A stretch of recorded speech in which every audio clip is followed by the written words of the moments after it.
하나님 말씀 보십니다. 창세기 32장 24절부터 30절까지 말씀입니다. 야곱은 홀로 남았더니 어떤 사람이 날이 새도록 야곱과 씨름하다가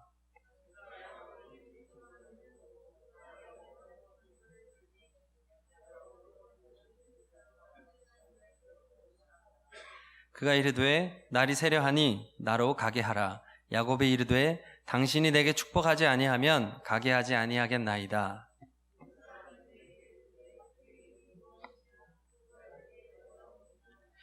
그가 이르되 내 이름을 다시는 야곱이라 부를 것이 아니요 이스라엘이라 부를 것이니 이는 내가 하나님과 및 사람들과 겨루어 이겼음이니라.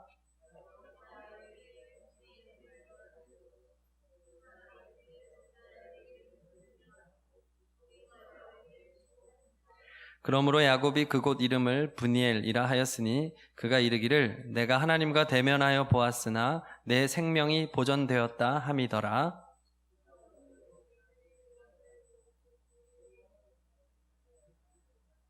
다 함께요.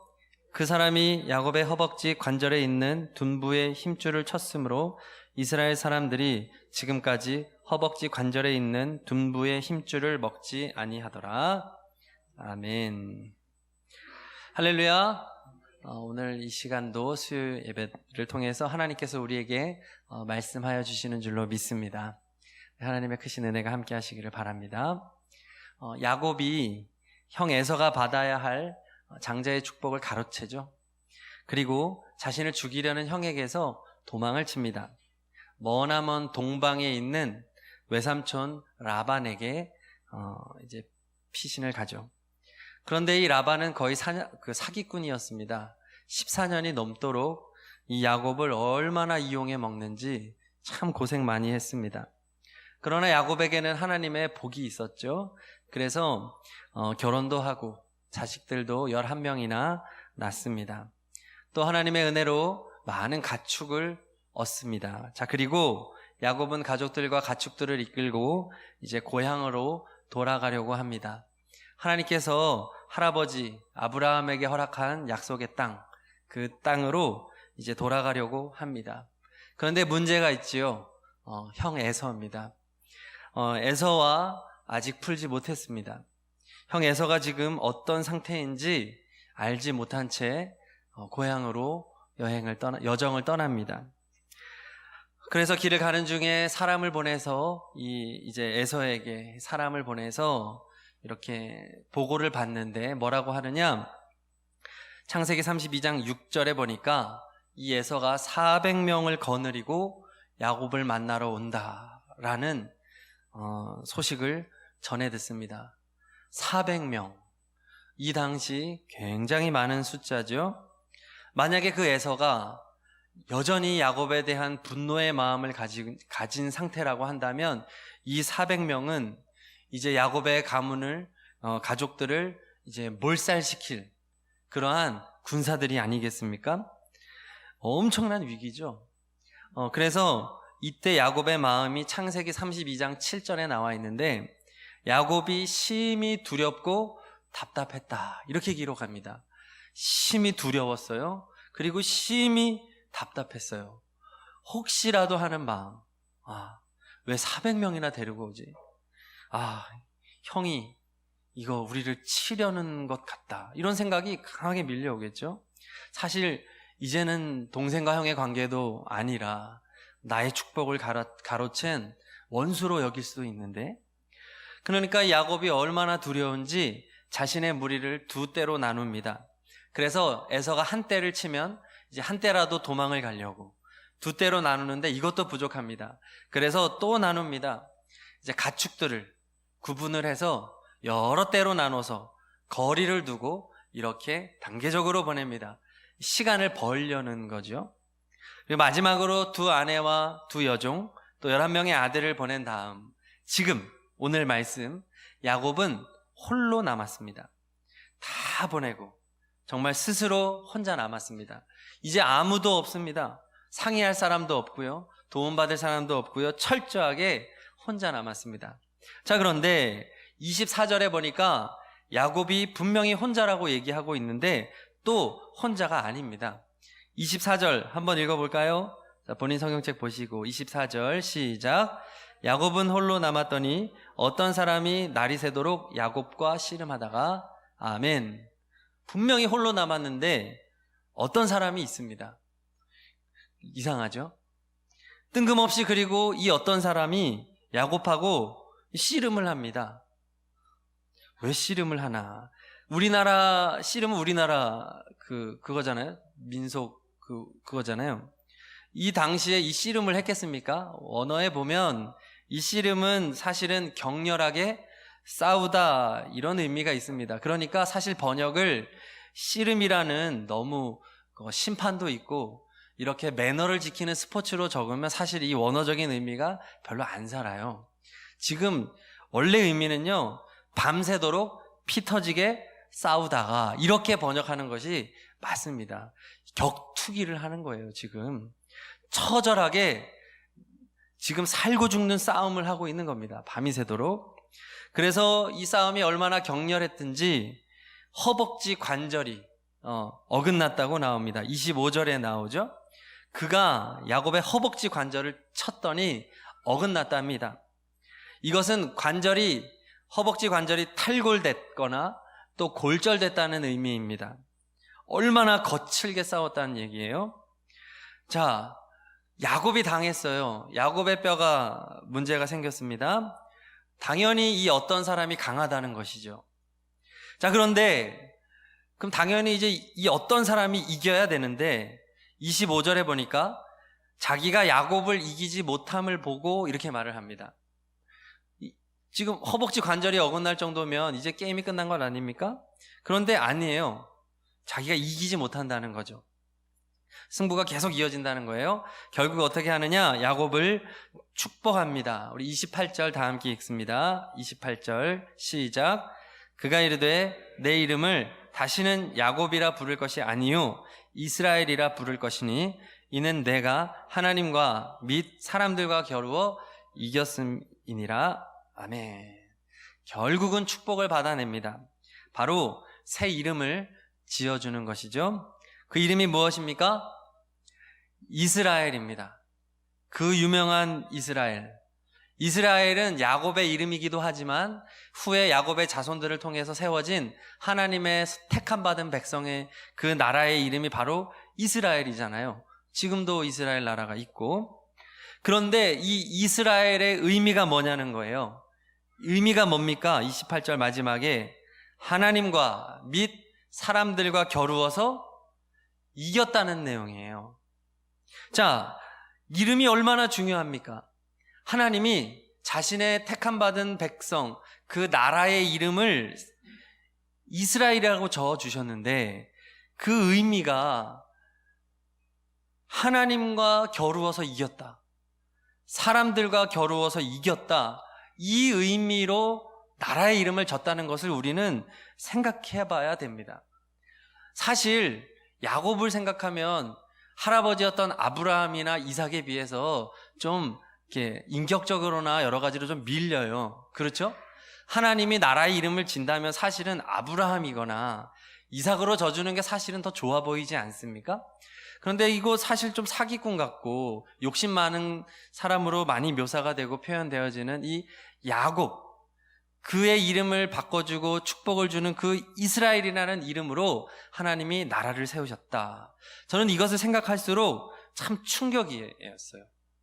하나님을 이겨먹었는데 그 의미로 나라 이름을 지었다니. 야, 참 이상하다. 차라리 나라 이름을 지을 때는 어떤 순종의 나라, 좋지 않아요? 믿음의 나라. 이름을 지려면 이렇게 지는 게 더 바람직하지 않습니까? 그런데 하나님과 겨루어서 이겼다.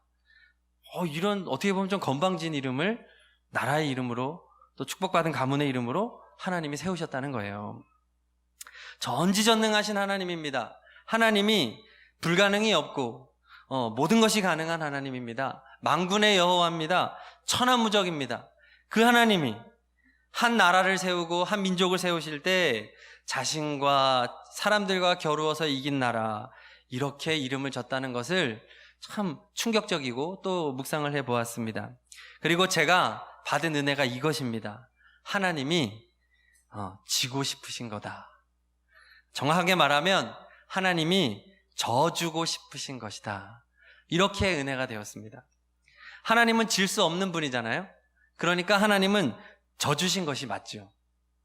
그런데 자신이 이 져주신 이 사건을 하나님이 너무 좋아했다는 거예요.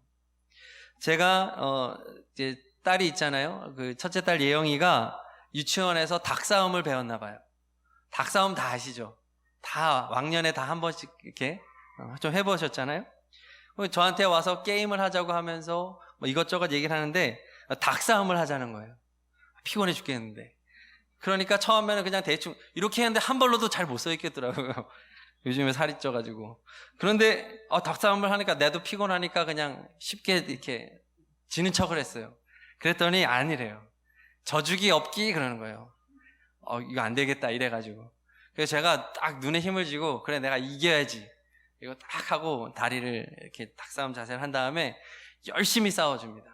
계속 깡총깡총 뛰어지다가 그래가지고 제가 열심히 해서 한번 이겼습니다. 이제 강력한 오른발로 첩서 넘어지죠. 뭐 저한테 게임이 됩니까? 탁 넘어지고 자 또 하는 거죠. 자 그런데 제가 그 다음에 어떻게 했을까요? 계속 이겼을까요? 아니죠. 근데 어떻게 졌을까요? 적당히 안 해주죠.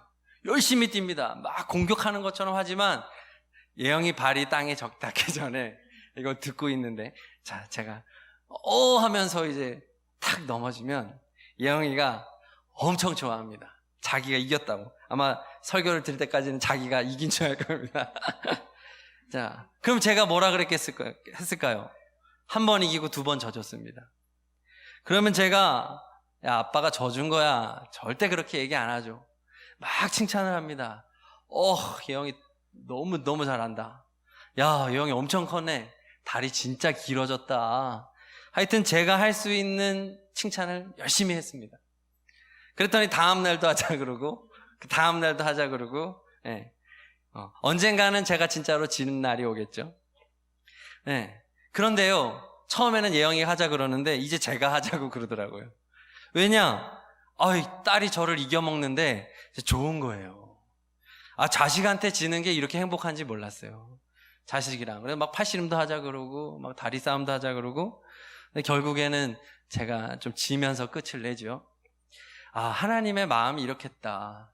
하나님이 우리 성도들에게 자신의 사랑하는 자녀들, 백성들에게 져주고 싶어 하시구나. 사랑하니까요. 문제가 뭘까요?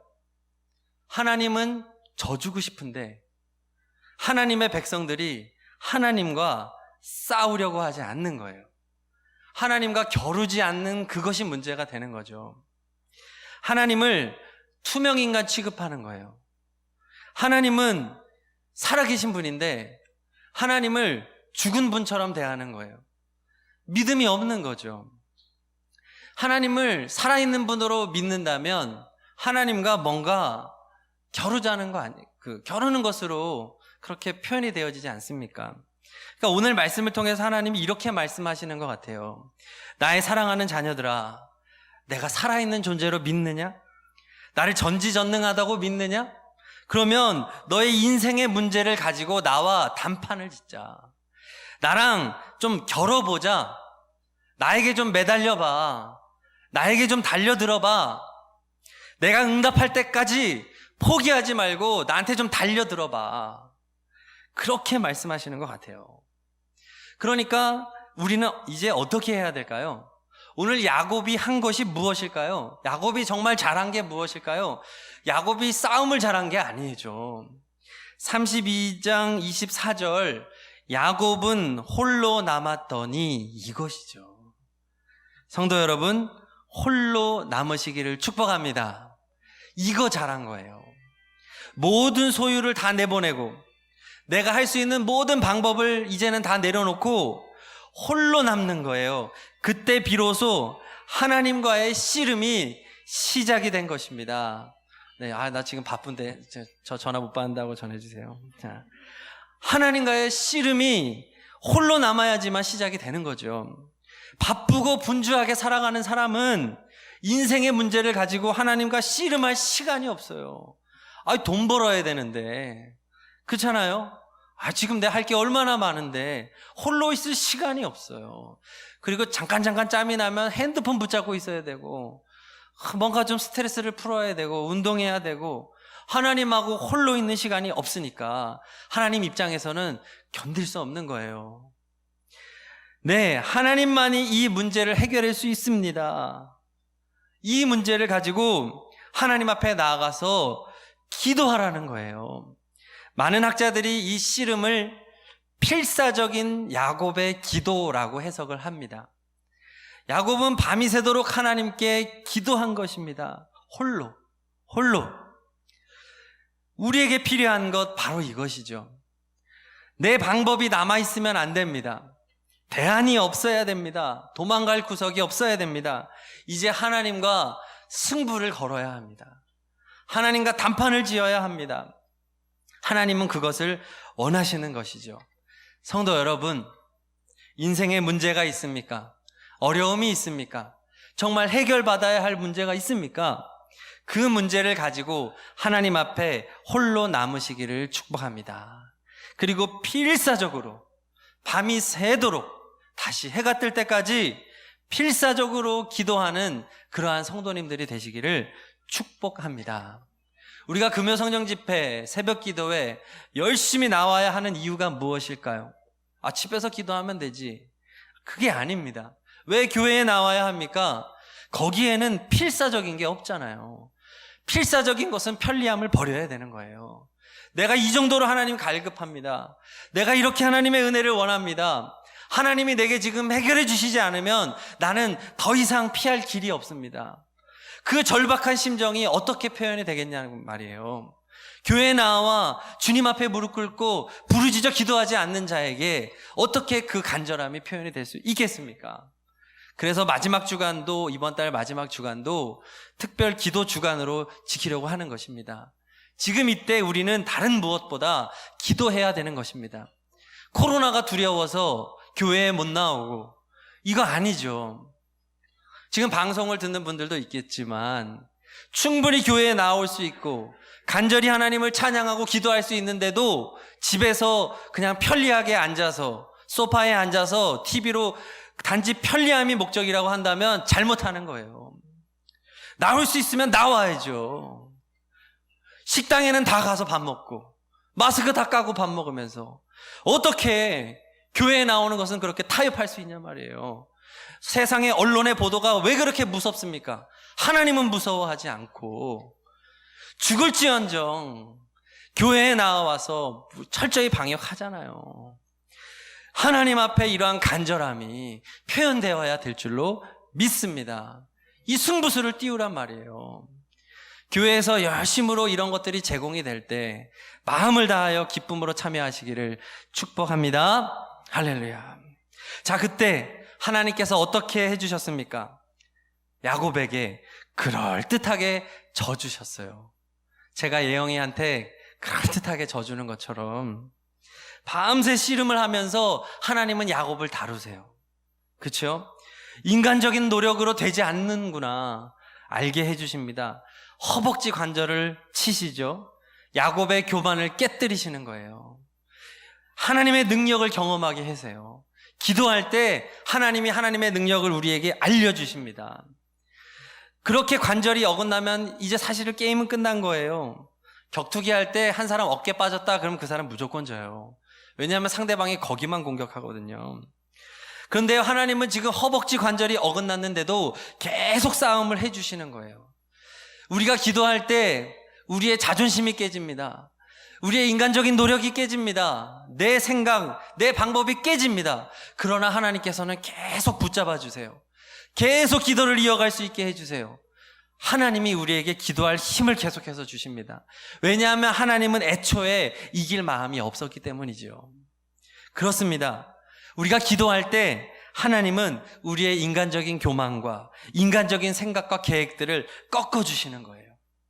그리고 하지만 그것은 무례하지 않으세요. 인격적으로 다루십니다.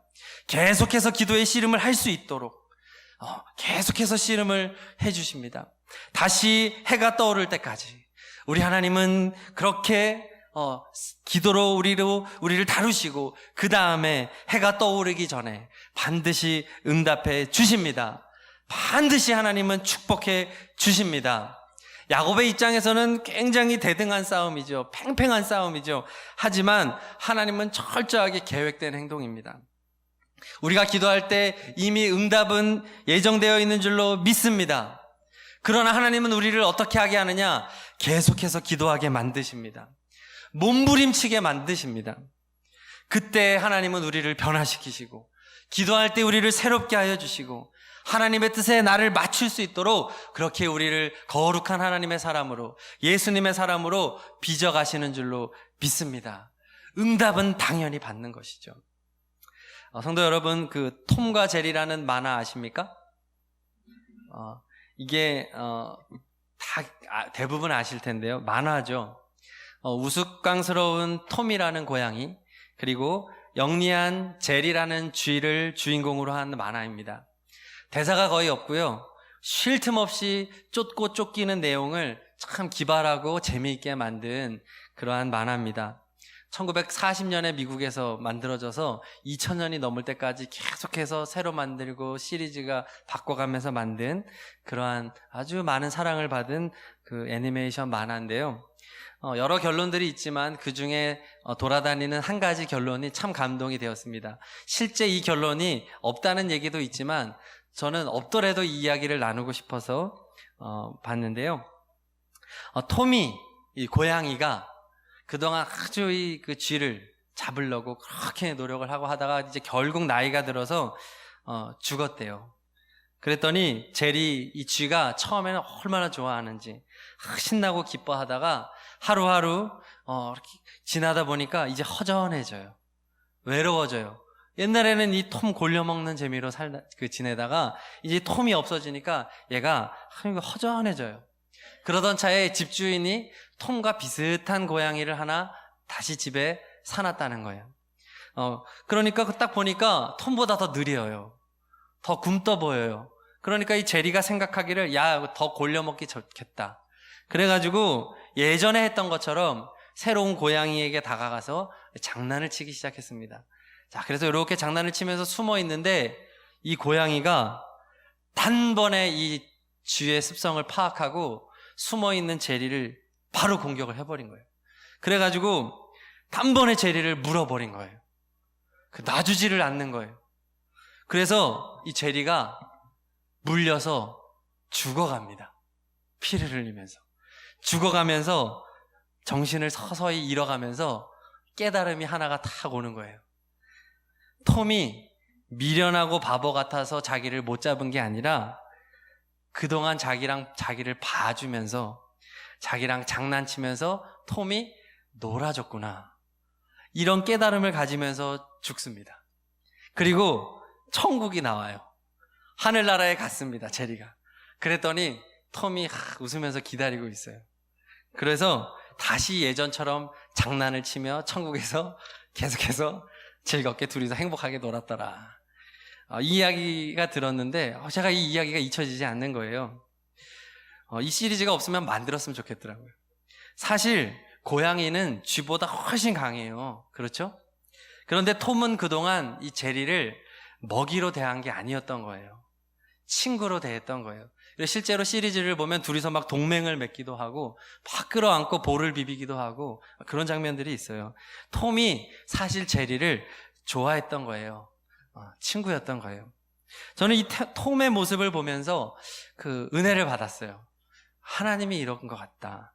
솔직하게 저는 하나님이 때때로 저를 괴롭히시는 것 같아요. 하나님의 말씀은 너무 엄격해요. 하나님의 기준은 너무 높아요. 내가 원하는 것과 참 다를 때가 너무 많아요. 내 욕심, 내 바램하고 하나님의 너무 숭고해. 하나님 너무 거룩해요. 우리 멀리 생각하지 말자고요. 저는 담임 목사님이 바라시는 걸 생각할 때 가끔씩 힘이 들어요. 너무 거룩하시고 너무 높은 기준을 가지고 가시니까 나를 왜 이렇게 괴롭히시나. 톰 같다, 우리 담임 목사님. 그러니까 하나님에게 우리가 그렇게 느낄 때가 있어요. 내가 원하는 대로 인생을 자꾸 안 만들어주시는 거예요. 하나님이 자꾸 내 인생을 꼬이게 만들고. 하나님은요, 졸지도 않아요. 그게 때때로는 위로가 되지만 때때로 그게 피곤해요. 좀 가끔씩은 좀 내버려 두지 말이에요. 다 지켜본다는 거예요. 피곤해요. 그래서요, 저도 하나님을 괴롭혀요. 말 더럽게 안 들어요. 막 원망도 하고요, 짜증도 내고요. 제가 목사지만 기도 안 할 때 있어요. 좀 많이 안 할 때 있어요. 네. 막 기도 하나마나 뭐 어쨌든 하나님 뜻대로 할 건데 짜증나. 네. 그냥 나 하고 싶은 대로 할 거야, 막 이렇게. 그러면 또 마음이 또 불편해져요. 그럼 또 다시 하나님 품으로 달려들어가지고, 하나님 잘못했습니다. 하나님 저 정신 차리게 해주세요. 그럼 또 은혜를 주세요. 이렇게 톰과 제리처럼 제가 하나님하고 이렇게 때때로 싸웠다가, 투정도 부렸다가, 또 하나님의 사랑도 느꼈다가, 왔다리 갔다리 해요, 제가. 성도님들도 솔직히 그렇잖아요. 좋을 때도 있다가 예수님과 동행하라 그러면 그게 때로는 은혜가 되지만, 때로는 그게 피곤해요. 무슨 동행일기를 맨날 쓰라고 그러고 말이에요. 이건 그냥 이제 이런 분도 있다, 이제 이렇게 하신 거고. 감사를 했다가, 또 원망도 했다가, 신앙이 올라갔다가 내려갔다가, 이렇게 하나님하고 뒹구는 거예요. 막 싸웠다가. 그런데 이렇게 예수님을 바라보며 때때로는 실망도 하고 원망도 하고 실수도 하고 죄도 짓고, 그렇지만 계속해서 하나님이 우리에게 원하는 건 뭐냐? 나하고 그렇게 뒹굴자는 거예요. 그러면서 깨닫게 되는 것이 있습니다. 하나님은 자신하고 이렇게 계속해서 싸우고 겨루기를 원하시는구나. 하나님의 뜻을 그렇게 살다 보면 결국은 알게 해주시는구나. 하나님은 나를 괴롭히려는 게 아니고, 하나님은 결국은 나를 사랑했던 거구나. 하나님은 나에게 복 주시기 위해서 그랬던 거구나. 그리고 내가 이렇게 하나님과 이 세상에서 티격태격하면서 하나님의 뜻을 서서히 알아가다 보면 나중에 천국에 갔을 때 하나님하고 영원토록 톰과 제리처럼 영원토록 하나님하고 재미있게 살 수 있게 되는구나. 전 그걸 깨달았어요. 성도 여러분, 예수님과 동행한다는 것은 무엇일까요? 그냥 계속해서 홀리하게 거룩하게 그냥 천사처럼 꼭 그런 것만 의미하는 것은 아닐 것입니다. 하나님과 씨름하는 걸 수도 있어요. 하나님과 때때로 싸워야 될 수도 있어요. 하나님과 단판을 지면서 솔직한 나의 마음을 아뢰는 거예요. 때때로는 하나님 너무 힘들어요. 하나님 너무 억울해요. 하나님 제 생각은 이런데 왜 자꾸 하나님이 내 인생 이렇게 몰고 가세요? 하나님하고 단판을 벌이는 거예요. 그런데 그렇게 기도하고 하나님과 싸우다 보면 하나님이 나를 고쳐가신다는 거예요. 깨닫게 해주신다는 거예요. 하나님은 결국에 져주시고 결국에는 나에게 축복해 주신다는 거예요. 그것을 반드시 복을 주신다는 것은 결국 우리는 알아가고 있잖아요. 주님을 살아가신 분으로 인정하시기를 축복합니다. 기도로 주님과 씨름하는 사람, 그 사람이 예수님의 사람입니다. 자, 또 하나, 시간은 좀 지났지만 유심하게 우리가 알아야 될 게 있는데요. 이 씨름을 통해서 오늘 말씀해 보니까 하나님만 이긴 게 아니라 사람들을 이겼다고 나옵니다. 우리 28절 다 함께 읽겠습니다. 28절 시작. 그가 이르되 내 이름을 제가 너무 빨리 갔나요? 시작. 그가 이르되 내 이름을 다시는 야곱이라 부를 것이 아니요 이스라엘이라 부를 것이니 이는 내가 하나님과 및 사람들과 겨루어 이겼음이니라. 아멘. 여기 사람들과 겨뤘다는 얘기도 추가가 됐어요. 아니 지금 하나님과 싸웠다는 거는 인정이 되시죠? 그런데 어디 야곱이 사람들과 싸웠습니까? 안 싸웠죠. 그런데 성경이 그렇다면 거짓말을 하는 것이냐? 그것도 아니잖아요. 바로 야곱이 하나님과 씨름하는 바로 그것이 사실은 동시에 다른 사람들과 싸우는 것이었다는 거예요. 그러니까 야곱이 하나님과 씨름하는 그 순간 그것이 곧 에서와 씨름하는 거라는 거예요. 에서의 400명의 군사들과 지금 씨름하고 있는 거라는 거예요. 성도 여러분, 우리가 인생의 문제를 가지고 하나님과 단판을 짓고 하나님께 기도로 나아가는 그때 사실은 우리는 세상과도 싸우는 거예요. 우리가 사람과 직접적으로 싸우지 말아야 될 이유가 여기 있는 거예요.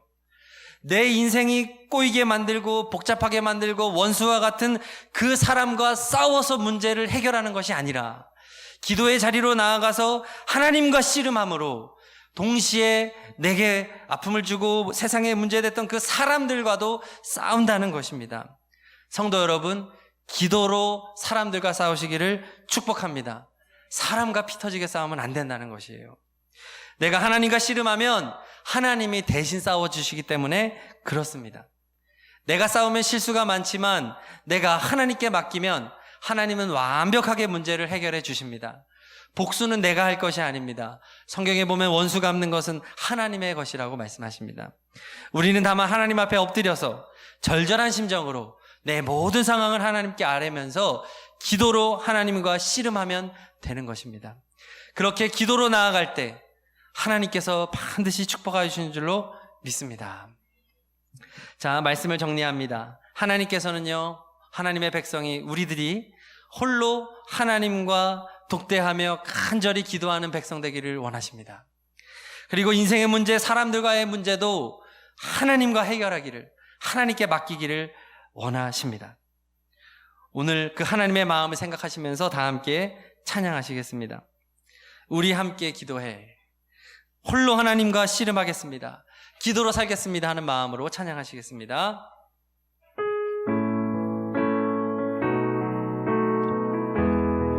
우리 함께 기도해. 우리 함께 기도해. 주 앞에 나와 무릎 꿇고 홀로 서십시오. 긍휼 베푸시는 주 반드시 응답하십니다. 하늘을 향해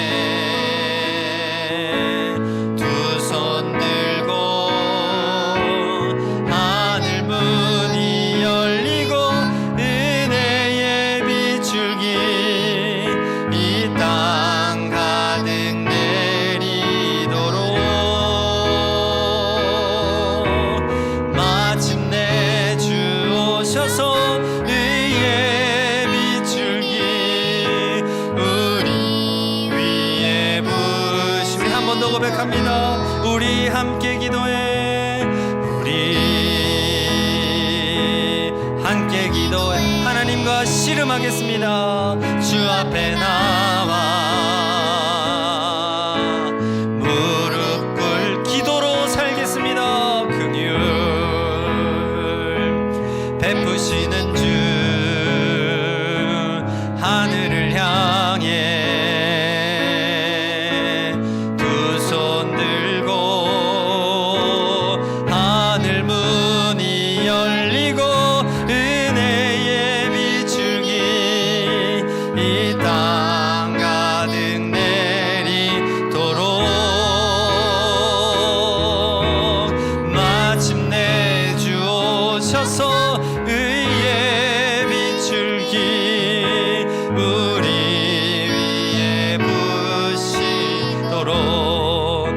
말씀 붙잡고 다 함께 기도하십니다. 주여 세 번 부르고 기도하십니다. 주여 주여 주여. 하나님께서는 나와 씨름하자고 하십니다.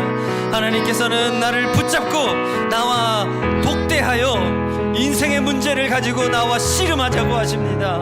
하나님 그때 반드시 응답하겠다고 하십니다. 비록 기도의 과정은 힘들 수 있습니다. 비록 기도 가운데 나의 자존심도 꺾이고, 기도하면서 아버지 하나님이여 나의 어려움, 아버지의 교만도 꺾이고, 아버지 하나님 힘든 과정이 될 수 있지만 하나님께서는 기도를 통해 우리를 빚으시고 하나님께서는 복의 길을 열어주시는 줄로 믿습니다.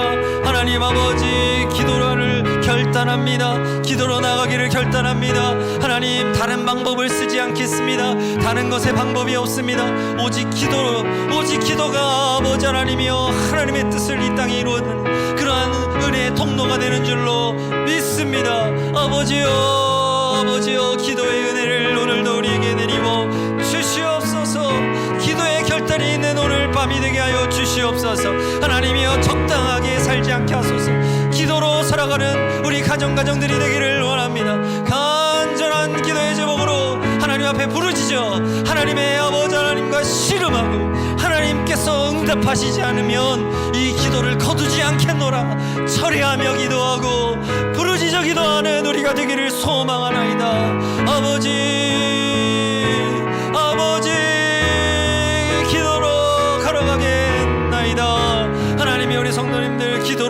기도하기를 원합니다. 아버지, 오직 기도하는 것에만 우리의 마음을 쓰고 아버지 하나님 사람들과 문제를 해결하지 아니하고 아버지 하나님 원수 갚는 것도 나의 몫으로 남기지 아니하고 하나님 앞에 기도로 나아가는 그러한 복이 있는 성도, 그러한 아름다운 성도, 하나님을 바라보고 하나님께 매달리는 성도 되게 하여 주시옵소서. 아버지, 우리가 적당하게 타협하며 그렇게 살아가지 않도록 하나님이 우리를 인도하여 주시옵소서. 뜨거운 가슴, 뜨거운 심령으로 기도하며 나아가는 하나님의 백성들이 되게 하여 주시옵소서. 아멘. 할렐루야. 하나님 아버지, 그동안 하나님께 정말 야곱의 마음으로 기도하지 못했음을 회개합니다. 하나님, 야곱과 같이 하나님 앞에 씨름하며 하나님의 아버지 하나님의 응답이 하나님께 있음을 믿고 다른 모든 것 다 보내버리고 오직 하나님과 씨름하며 기도로 살겠습니다. 기도의 자리를 기뻐하고 기도의 자리를 나와서 밤이 맞도록 해가 뜰 때까지 하나님과 기도하며 나아가는 삶을 살겠습니다. 주여, 우리 서원교회 모든 성도님들이 기도의 용사가 되게 하여 주시옵소서. 코로나로 위축되는 이때에 우리는 더욱더 기도하기를 결단하고 하나님께서 복 주시기를 결단하고 소망하면서 더욱더 은혜의 자리로 나와 하나님의 신령한 은혜를 경험하는 그러한 교회가 되게 하여 주시옵소서. 주 예수 그리스도의 이름으로 기도드립니다. 아멘. 다 함께 자리에서 일어나셔서 우리 기도를 결단하며 힘차게 찬양하십니다. 좀 빠르게 찬양할까요? 우리 박수 치면서 찬양하겠습니다. 심리 좀 더 빠르게 기도할 수 있는데 왜 걱정하십니까? 기도하면서 왜 염려하십니까? 기도할 수 있는데 기도할 수 있는 하나님과 씨름하겠습니다. 왜 실망하십니까?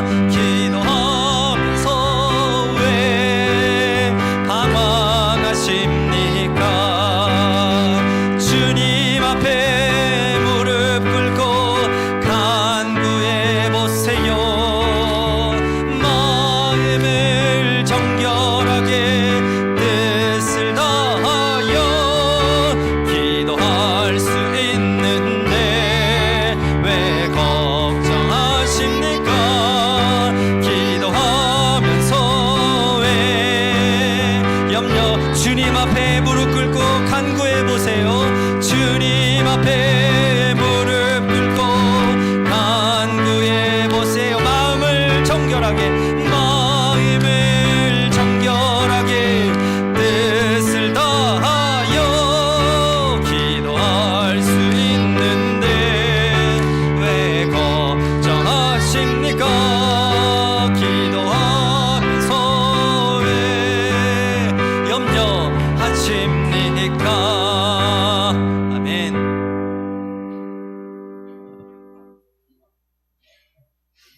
주님 앞에 일천번째 예물을 봉헌합니다. 믿음과 감사와 순종으로 봉헌합니다. 드리는 손길이 닿는 곳마다 오직 주님의 영광이 가득하게 하옵소서. 형통의 복을 부어 주옵소서. 성부, 성자, 성령 삼위일체 하나님의 사랑과 은혜와 감화 감동하심이 기도로 씨름하며 주님을 바라보며 나아가는 그 은혜가 가장 큰 은혜임을 알고 언제나 우리에게 힘주시고 승리케 하시는 주님과 세상을 향하여 나아가는 모든 예배자들 머리 위에 삶의 모든 영역 위에 충만하시기를 간절히 축원하옵나이다. 아멘.